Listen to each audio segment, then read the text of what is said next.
اس زمین پہ حضرت آدم علیہ السلام کے تقریباً 1000 سال بعد اللہ نے عراق کی زمین رافتین کا انتخاب کیا اور وہاں اپنے بندے یشکر بن لامک کو نبی بنا کے بھیجا، جن کو مختلف القاب سے آج بھی زمانہ یاد کرتا ہے۔ کوئی اللہ کے اس نبی کو عبد الغفار کہتا ہے، تو کوئی عبد الجبار، تو کوئی الیاس، تو کوئی کشتی والا نبی، اور کوئی نوح نجی اللہ کہہ کے بلاتا رہتا ہے۔ حضرت نوح علیہ السلام حضرت ادریس علیہ السلام کے پر پوتے ہیں اور حضرت آدم علیہ السلام کی 10ویں پشت میں سے ہیں۔ وہ قوم اس وقت دنیا کی بدترین قوم تھی۔ وہاں ظلم کرنا، نفسانی خواہشات پر فخر کرنا، بتوں اور شیطانوں کی پوجا کرنا عام تھا۔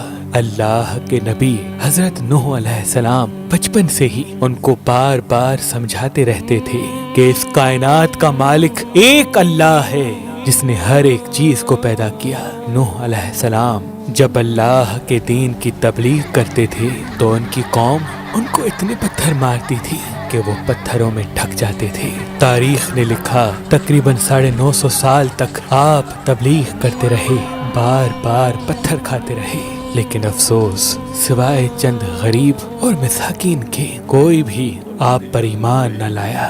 آپ اپنی امت کے لیے اتنا روئے، اتنا گریہ کیا کہ آپ کا نام ہی نوح پڑ گیا۔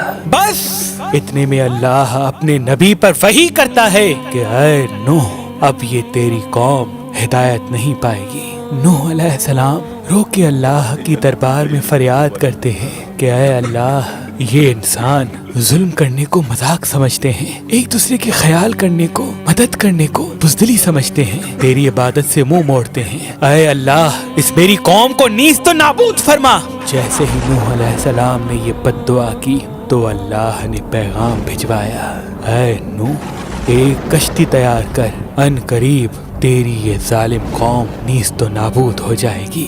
بس اللہ وحی کے ذریعے اپنے نبی کو بتاتے گئے اور اللہ کے نبی نوح علیہ السلام وہ کشتی بناتے گئے۔ جیسے کہ نوح علیہ السلام ایک پہاڑ پہ رہتے تھے تو نہ وہاں سمندر تھا، نہ دریا، نہ درخت تھے۔ بالآخر اللہ کے نبی نوح نے درخت اگائے اور اس کی لکڑی سے کشتی کو بنانا شروع کیا۔ آپ لکڑی سے بڑے بڑے تختے بناتے، پھر لوہا لاتے، اس سے کیل بناتے، تختوں کو جوڑ کر اس میں کیل ٹھوکتے گئے۔ تاریخ نے لکھا تقریباً 100 سال تک آپ وہ کشتی بناتے رہے اور آپ کی قوم روز آپ کے پاس آتی اور آپ کی توہین کرتی، آپ کو پاگل کہتی کہ نہ تو یہاں دریا ہے نہ سمندر، پھر بھی یہ پاگل کشتی بنا رہا ہے۔ اللہ کے نبی نوح علیہ السلام آسمان کو دیکھ کے صبر کرتے اور اللہ کے حکم کو تسلیم کرتے۔ اس کشتی کا طول 300 گز، اونچائی 30 گز اور عرض 50 گز تھا۔ ایک روایت کے مطابق اس کا طول 1 کلومیٹر سے زیادہ تھا۔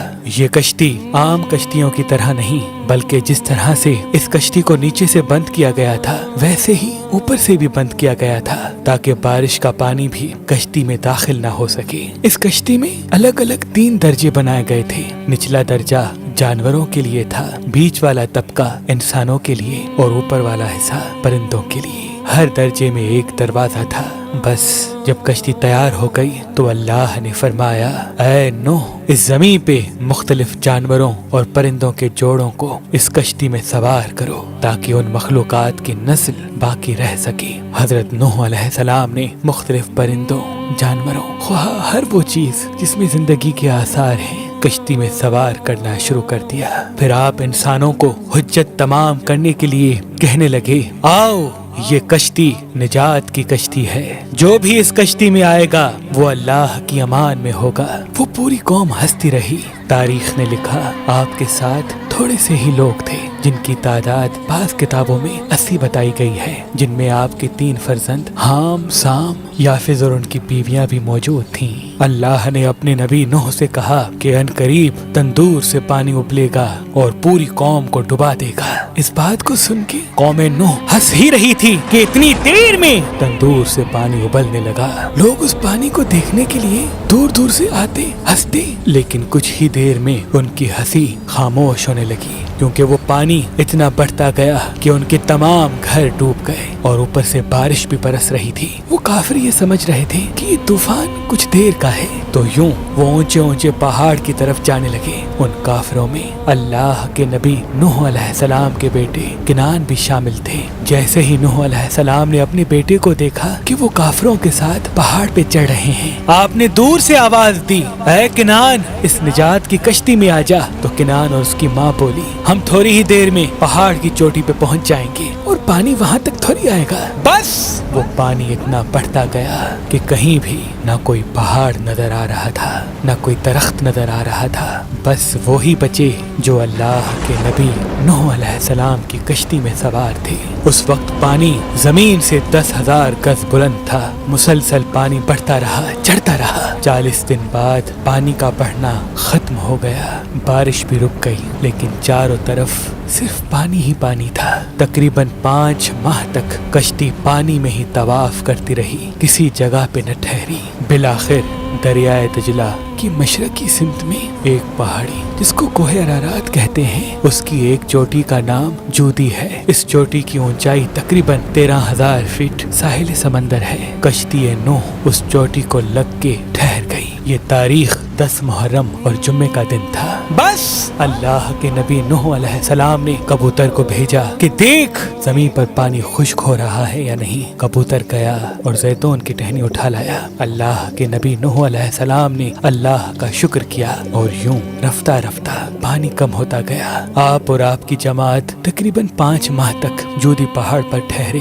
آپ نے تمام پرندوں جانوروں کو آزاد کیا۔ اس پہاڑی پہ اللہ کا شکر کرتے رہے، ذکر کرتے رہے، دنیا کو پھر سے آباد کرنے کی سوچ میں مگن رہے۔ تاریخ نے لکھا آپ کے ایک بیٹے سام جس سے عربی نسل چلی، دوسرے بیٹے حام جن سے سوڈانی نسل چلی، اور یافت جن سے ترکی نسل چلی، اور یوں آپ اور آپ کی اولاد نے دنیا کو پھر سے آباد کرنے کا فیصلہ کر لیا۔ تقریباً طوفان کے 60 سال بعد اللہ کے نبی نوح علیہ السلام اس فانی جہان سے دار البقا کی طرف کوچ کر گئے۔ اللہ نے فرمایا کہ کشتی نوح کو ہم آنے والی نسلوں کے لیے عبرت کا نشان ٹھہرائیں گے۔ تحقیق کرنے والوں نے بتایا کہ کشتی نوح علیہ السلام کی باقیات مشرقی ترکی میں واقع کوہ ارارات پر ملی ہیں۔ یہ کشتی ویسے ہی ہے جیسی اللہ کے نبی نوح علیہ السلام نے بنائی تھی۔